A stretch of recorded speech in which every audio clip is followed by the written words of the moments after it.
Have you always wanted to know more about all these diets that are out there? How do you know what they're for and which one's right for you? I'm Belinda Kirkpatrick. I'm a naturopath and a nutritionist, and I've got over 17 years of clinical experience. And today I'm going to be chatting to you about some of the most popular diets that people ask me about in my clinic all the time.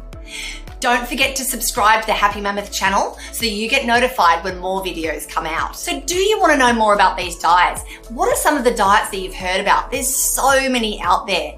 Now, one of the things that I have to say is really important. Before you get caught up into these fads or start a new diet, it's really important to understand why you're doing this diet, what's making you want to do this diet, and what are the results that you're hoping to get from it. Is weight loss your goal?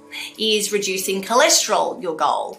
Is preventing cancer and chronic diseases or autoimmunity that you might have in the family? Is that your goal? It might be that your goal is working towards a more environmentally friendly or ethical option, but it's really important that we understand why we're doing something. So some of the most popular diets that I would see, the first one I would have to say is my favorite. Now, you've probably all heard about the Mediterranean diet before. So the Mediterranean diet really does come out on top for almost all of the research. Absolutely supports fertility, cardiovascular health, can help to maintain weight loss. It's very anti-inflammatory and is really good for reducing type 2 diabetes as well. There's lots and lots of evidence on the Mediterranean diet.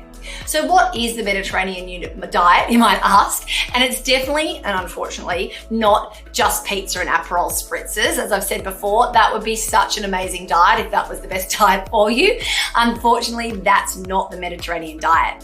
So the Mediterranean diet includes lots of fresh fruit and vegetables, legumes, lots of olive oil, avocado, nuts and seeds. So there's lots of these healthy fats in there, and it has moderate amounts of meats and dairy, not in excess. So it's really quite a balanced kind of type of diet, and the amount of meats and dairy that are in there are less than a typical kind of Western diet, but they're certainly in there as well, and it really does follow my sort of personal food philosophy of making sure that you have some protein, some good fats, and something fresh with each meal and most snacks. So if you're not sure about a diet, the Mediterranean diet's always like a really good starting point for anybody just wanting to follow a healthy eating pattern. One of the other popular diets at the moment is called the DASH diet. Now, the DASH diet stands for Dietary Approaches to Stop Hypertension. So hypertension being high blood pressure. So you guessed it, this is a diet for people with high blood pressure.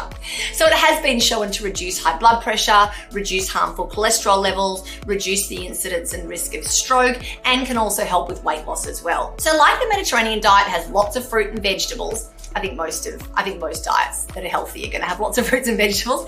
It's mostly plant-based, but does have small amounts of lean protein, like chicken, fish, and beans.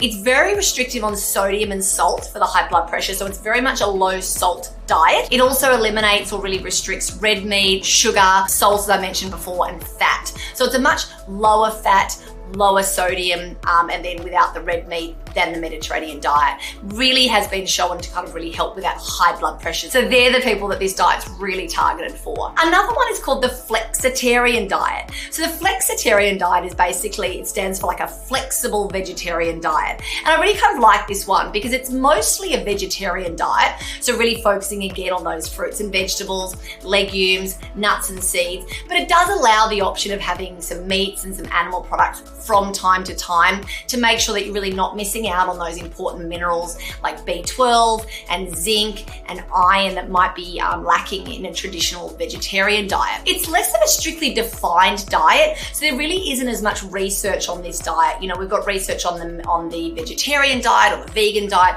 but not so much on this sort of flexitarian diet. It's considered to be really good for the environment, reducing our intake of animal proteins, nice and anti-inflammatory, but it's not generally a specific sort of health goal type of diet. I think it's more generally getting healthy. It is going to be good for your gut microbiome, and I'm sure that depending on what you choose to eat on the Flexitarian diet could be good for weight loss, depending on what foods you choose to kind of fill up on. The other one, which is really interesting, and lots of my patients have been asking me about this recently, is the Volumetrics diet.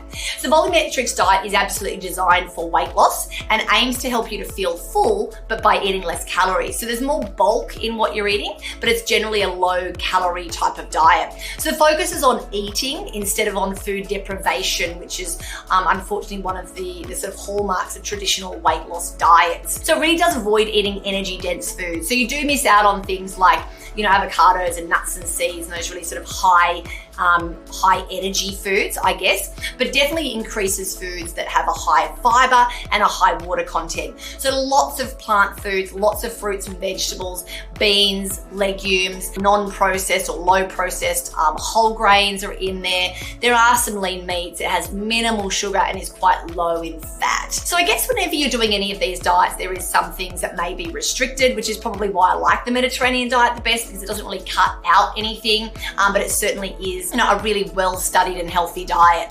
Then there's heaps of other diets out there, whether it's vegetarianism or veganism, keto, low carb. There's so many kind of out there to choose from. So hopefully that just gave you a little bit of info on the most common types of diets that I'm seeing. If you are on a diet, like I mentioned before, you may be needing to supplement with some natural supplements to complement your diet, just in case there are things that are missing.